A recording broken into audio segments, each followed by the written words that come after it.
What's up, everybody? Ryan Michael Ballo here to do a Q&A about nootropics. This is a new thing. You can email me at ryan@livecortex.com with your questions about nootropics. Be as specific as possible, and I will answer them on the web. Okay, first question. Jim from Montana asks, what is the appropriate dose or the best, most optimal dose for ashwagandha?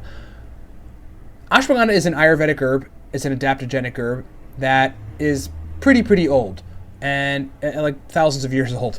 And people in India use it to improve brain performance and relieve their brains and bodies from stress. I'm actually pretty sure that I've done some research and found that it lowers resting cortisol levels. Cortisol is a stress hormone, and so that might be partially why it makes you feel so good. Ashwagandha for me, in terms of effects, I always just feel when I take it, it takes about 2 hours for me, 3 hours later or so, I feel like my capacity to be happy suddenly re-entered my body, whereas prior to that I might have been imbalanced or felt like I didn't really feel good or happy. Ashwagandha really allows me to start to feel good, and I really think it's because what it does for me is it just seems to turn off that stress response and make my body deal with it better. That's what adaptogens do. So that's ashwagandha. The appropriate dose for ashwagandha is going to depend on your brain. I know people who take 2,500 milligrams of ashwagandha and don't feel a thing and wonder why, and it has to do with GABA or something else, your glycine, a neurotransmitter system in your brain, and I don't really have the answer for that. But for most people that respond to it well and brain chemistry is relatively balanced and relatively normal and okay, doesn't have very extreme things wrong or extreme functionality, like a good example would be someone on an SSRI, etc., which has just different functionality as a result of those drugs. 500 milligrams is a pretty good dose. That's the dose that works for me. I can really only say what works for me. I take 500 milligrams ashwagandha, and it takes about 2-3 hours, but within 2-3 hours I'm feeling pretty good and pretty happy and pretty rational about things. I just feel a lot more balanced. Sometimes I'll take 500 milligrams of ashwagandha before bed or right before I'm going to sleep. And then when I wake up in the morning, I feel so much more restored. Like my sleep just went so much better. Because I didn't have much stress going. I probably dropped resting cortisol levels, and that helps you sleep better. And so I would say start with 500 milligrams for ashwagandha. If you do not feel any positive benefits like the ones that I mentioned, then maybe take it up to 700 milligrams, then take it up to 900 milligrams. From 500, go in 200 milligram increments until you get to a place where you actually feel good and you know that the ashwagandha is affecting you. I don't have any immediately available research to back this up, but ashwagandha, as far as I remember reading, also has a great capacity to reset neurotransmitters. So I'm not sure how that works, whether that just takes levels of neurotransmitters and balances them out to what the body considers homeostasis. I think the brain knows the levels of neurotransmitters it might need to function optimally or to function baseline. And I feel like, based on the research I've done and based on my own anecdotal experience, Jesus, there's a truck brake, that ashwagandha has the capacity to reset neurotransmitters in a very major way. So 500 milligrams, work your way up in 200 milligram increments, Jim, and see what you got. Next question is from Ed B. Never seen that before. EDBY. Ed B from LA asks, why did Alpha Brain stop working for me? Well, that is actually a good question. It's a good topic for us to talk about because the answer is probably that Alpha Brain didn't stop working for you. A number of things might have happened in your brain in response to the changes in neurotransmitter systems in response to some of the chemicals in Alpha Brain, like alpha GPC or Huperzine A. And one of the things that happens where people start taking nootropics, they get a great benefit from it, and then they stop feeling the response to the nootropics, depending on what we're dealing with, is this thing called receptor downregulation. And without getting into the science, we got a receptor downregulation. It's essentially neurotransmitter receptors getting bombarded entirely too much with a specific signal from a neurotransmitter, too much acetylcholine, too much dopamine, too much whatever, glycine, epinephrine, norepinephrine, and creating a homeostatic response, essentially a regulatory response in reaction to that, so that when the neuron gets hit with that cell or that signal from that neurotransmitter, that postsynaptic neuron, the receiving neuron, doesn't the signal strength isn't as much, and it doesn't react as much. It doesn't react and give you the high performance state that you might have otherwise felt or previously felt, with a particular nutrient. I have a theory that some chemicals do not cause this homeostatic response because they continue to modify positively in a way that increases the signal strength. The receptor sites, the receptor density, CDP choline and uridine monophosphate are two good examples of that, specifically CDP choline. And so not all nootropics do that. It really depends on what we're talking about. And so that's one possible explanation. But the other explanation, Ed B, you might want to consider is that it's neither that or another anomaly, but it's that you don't have enough B1, B2, B3, B6, B9, B12 in your brain, and you can't synthesize acetylcholine, the neurotransmitter, which is basically at the root, besides epinephrine, dopamine, norepinephrine, of the neurotransmitters that the alpha brain stack affects. And so, one has to have a certain quantity of B vitamins present in their brain that their body synthesized from food or vitamins to make acetylcholine, and for you to respond to acetylcholine precursors from nootropic supplements. And so, there's all this other stuff too. Like there's this whole other area called methyl doning, methyl donors, and which I really don't know a whole lot about, that I've got to get into, which essentially attempt to explain why some people don't respond to certain things whereas others do. I mean, like I've heard this conversation in Longevity and elsewhere on the web, where people talk about, I have the motherfucker gene, the MTHFR whatever gene, and as a result of that, like I got to do this and this instead of just baseline to feel a benefit from paracetam. And this is real stuff. So it's about identifying what deficiency you might have, or really what you might need to do in terms of other chemicals in your brain to have a response from a particular nootropic. It's the case that if you've got a deficiency, mineral deficiency, that you might not be able to synthesize neurotransmitters in response to a nootropic. Like magnesium is a great one that has a lot to do with functionality in the brain. And if you're deficient in magnesium, you might run into some other problems. If you say went on a low carbohydrate diet, very popular diet, for a year straight or something, and it totally changed the way that your brain uses glucose as an energy source, because it does, switches to fatty acids, starts using beta oxidation a lot more, then maybe that plays a role. Glucose uptake is different in your brain, so that's going to play a role in how your brain is going to react to a nootropic. And then there's the simple stuff that people just continue to discount. Did you sleep 8 hours, 6 hours? Was it uninterrupted sleep? How many times did you get up to go to the bathroom? Did you feel refreshed when you woke up? What are you eating? Are you getting enough macronutrients for your energy expenditure? Are you getting enough caloric intake for your energy expenditure? People don't pay attention to these things. Go lift weights and go walking around all day and expending energy, and they ate 1,600 calories, but yet the body's demand based on that energy expenditure is 2,100 calories. So you're going to have some brain performance deficits as a result of that, because you do not have enough calories to support functionality in your brain. You don't have enough glucose circulating to provide that functionality in your brain. And so these things are critically important when thinking about why something doesn't work for you or stop working for you, etc. And downregulation is also a major component that might be at play with your response to Alpha Brain. That isn't to detract from the efficacy of Alpha Brain. I think that's a great supplement, and when I took it back in the day, that was one of my first stacks that I actually took. It worked, well enough for me. I had some good verbal fluency benefits from it, and some mental energy and focus, and that worked well. Next question is from Jessica from Ventura, California. A lot of California people, sunny California. Jealous of you. I hear you talking about being careful with Huperzine A. What makes you so cautious when you talk about it? That is a good question, because the answer is basically I took entirely too much Huperzine A once upon a time, about 4.5 years ago, and it scared me. I thought I was going to die. I had a really bad experience, and yeah, I'll tell you about it. But also, Huperzine A is acetylcholinesterase inhibitor. It inhibits this enzyme that breaks down acetylcholine, and though it might be useful to temporarily do that. That is not a good thing to do in excess, and it's not a good thing to do certainly permanently or continuously. Most people say that you should cycle on and off of Huperzine A, and I believe that that's the case.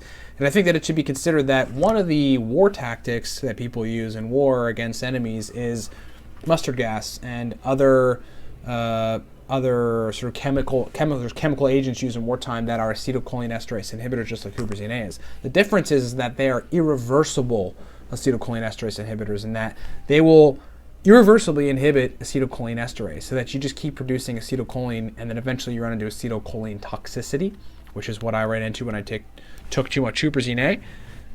That acetylcholine toxicity is going to make you feel like shit, like you're dying and very sick, and etc.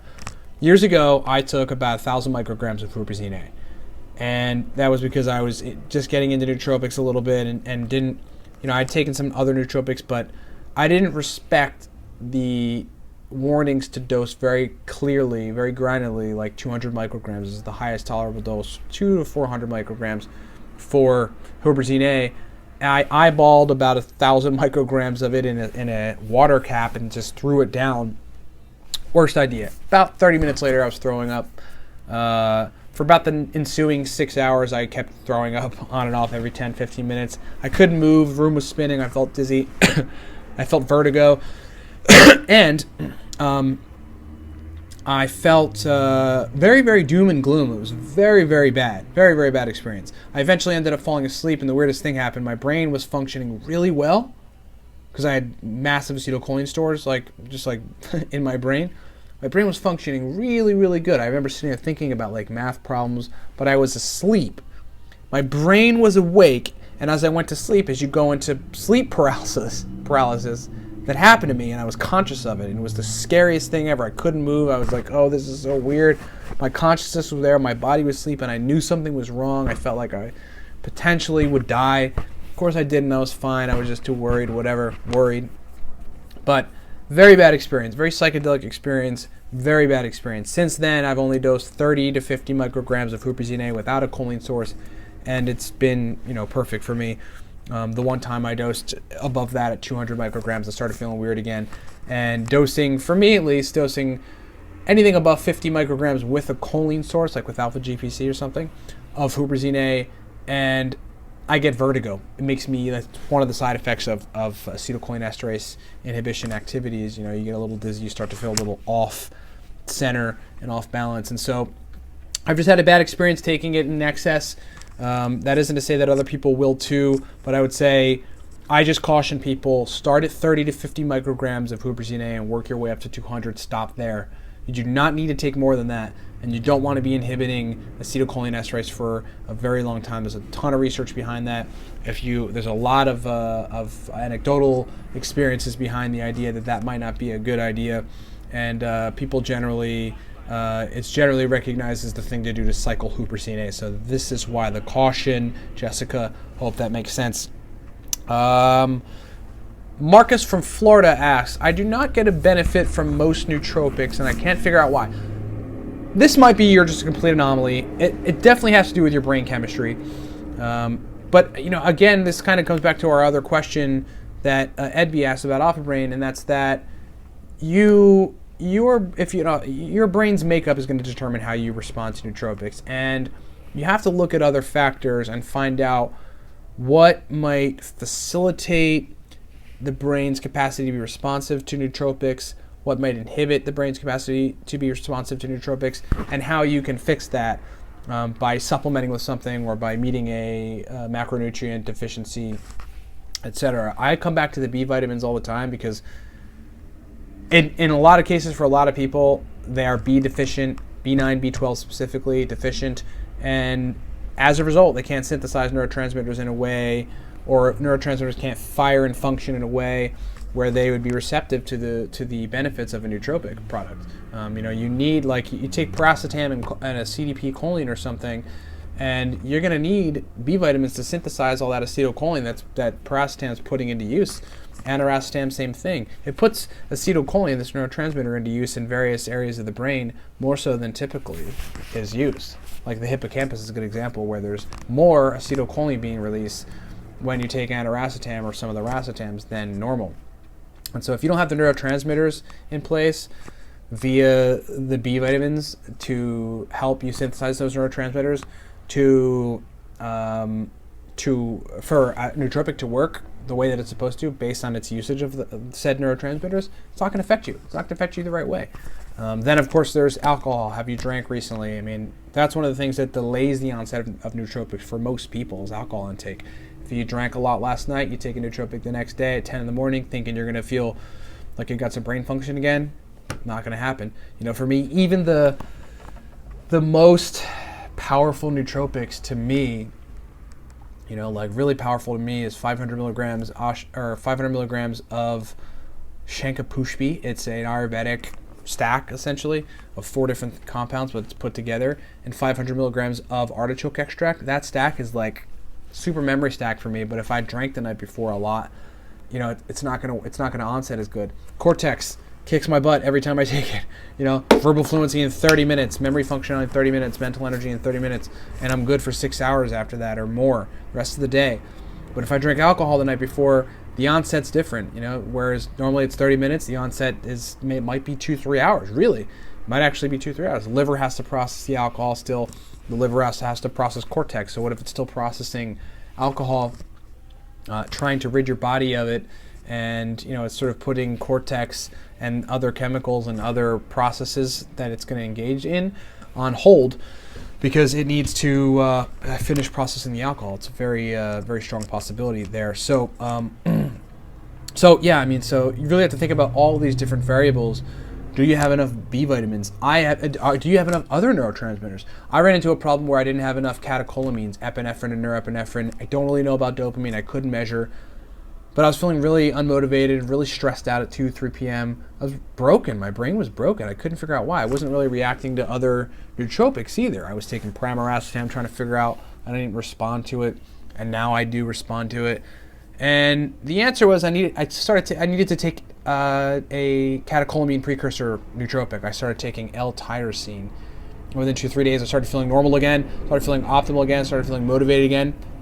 Lo and behold, I can respond to acetylcholine precursors, other neurotransmitter modulators in the form of nootropics, other smart drugs, because I repleted the epinephrine and the norepinephrine in my brain from taking 500 milligrams of an L-tyrosine supplement for 2 days.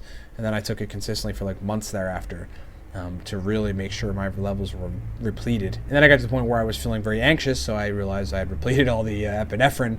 You don't want noradrenaline like surging around in your brain. Too much is too much, right? But that just goes to show that worked for me. Replenishing those neurotransmitters actually worked for me, and then I could feel and notice other nootropics. And so it's a complex question with a lot of potential answers that one needs to explore. You need to take, and I always tell people about nootropics, you have to take learning and nootropics, the responsibility into your hands, into your own hands. You got to take the responsibility into your hands. And that's how it has to be. You know, if a nootropic isn't affecting you, don't look at the nootropic. Look at your brain and figure out how to change your brain, or sit and hypothesize about what neurotransmitter systems might be at play here so that you can fix them in a way where you can respond to a nootropic.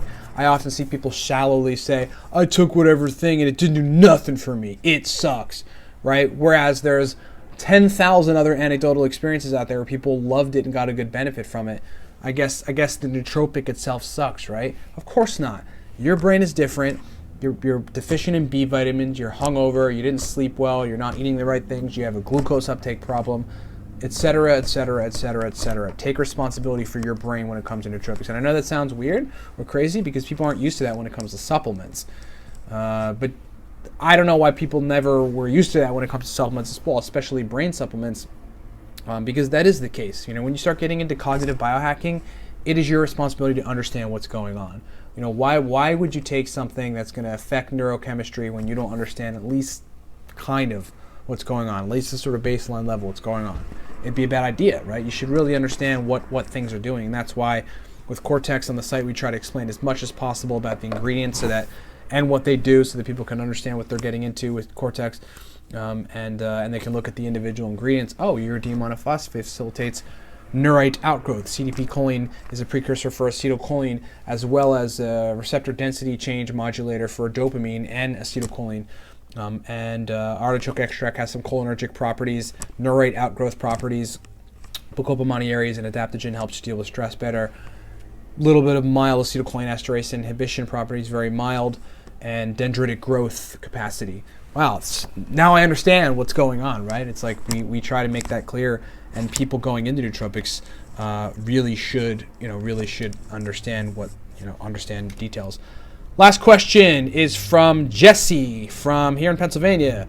I'm taking a stack of 1,000 milligrams oxiracetam, 2 grams paracetam, 1,500 milligrams aniracetam. Wow. 50 milligrams DMAE, 250 milligrams choline bitartrate, 300 milligrams alpha GPC. Critique my stack. Okay. First thing, that is overkill.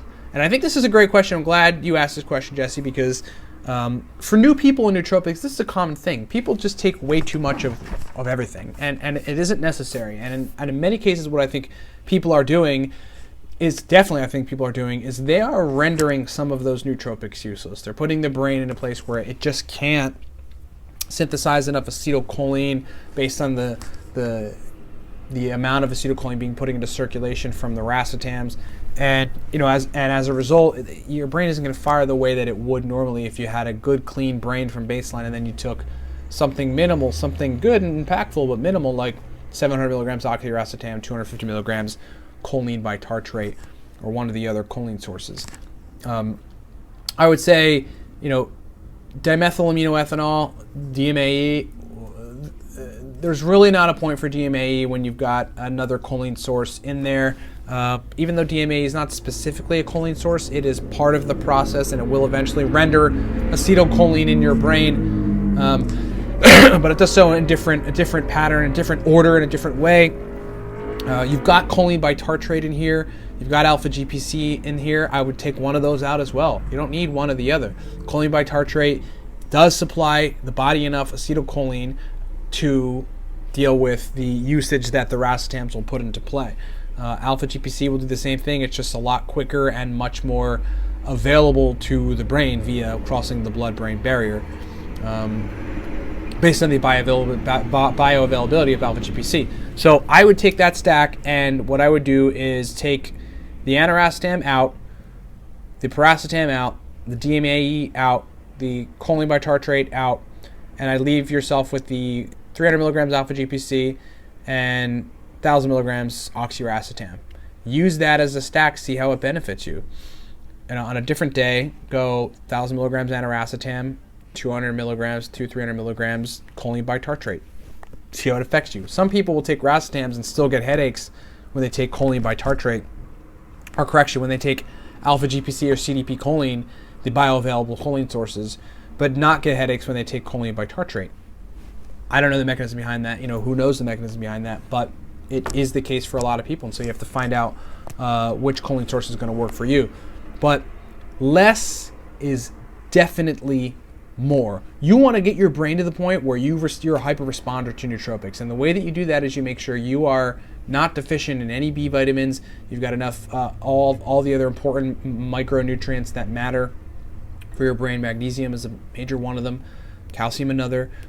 You want to make sure that your glucose functionality in the brain is working good, and that's going to be sort of hard to gauge, but you can look at your body and how it responds to high glycemic index meals, like very sugary meals, and kind of identify where you're at. Does it put you in a sugar coma? If so, you've got a glucose functionality problem. If it doesn't, you can handle that and you're okay, then you're humming along pretty well. I can sit here and eat an apple pie and feel fine, just like this. Whereas I know some people at 3 o'clock in the afternoon eat an apple pie, they're sleeping. They fucking want to go to sleep, because the blood sugar crash like no other, like epic Hercules blood sugar crash. So you got to know what is what's going on in your brain, among other things. But yeah, become a hyper responder to nootropics by ensuring that your brain is functioning really well. Try to sleep as good as you can. Try to do things to tweak your sleep. If you've got a health problem ensuing and it's messing with your sleep, you have to figure it out. it's up to you. Your doctor is not going to help you to get over your problem. They're going to give you a symptom resolution or a symptom mitigating pharma drug. We know this. That's what docs do now. So it's really your responsibility and up to you to figure out how what's going on in your brain and how to meet deficiencies, meet your RDAs for certain nutrients, vitamins, minerals, etc. And that's going to be the best way to get your brain to a place where then you take nootropics at regular doses. You want to get yourself to take, get the brain to sort of adjust to being able to take nootropics at regular doses and have you get a good benefit from it. You don't want to have to throw down.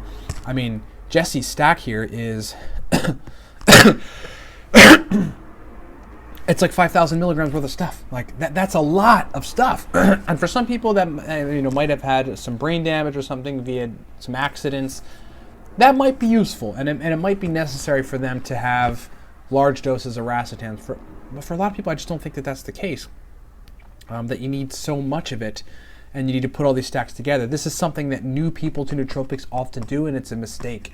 I think it's a mistake. You got to find, you're not looking to, sometimes I worry that the nootropics community are trying to get like an energy drink rush, way too much of a rush, and way too much brain activity, like it's drugs or something. and that's not the case. You want a subtle enhancement from your already optimal baseline.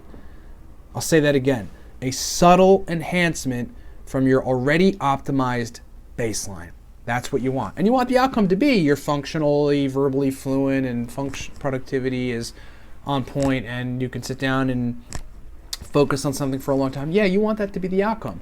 And if your baseline is so deviant from that outcome, then you need to work on your baseline exclusive of nootropics, okay? So I hope that makes sense. And that is it for the questions. We're going to stop there. If you have other questions about nootropics, please hit me up at ryan@livecortex.com. Send your questions, be as specific as possible, and I will answer them on the air. If you've not tried the Cortex nootropic stack, we talked a little bit about it before.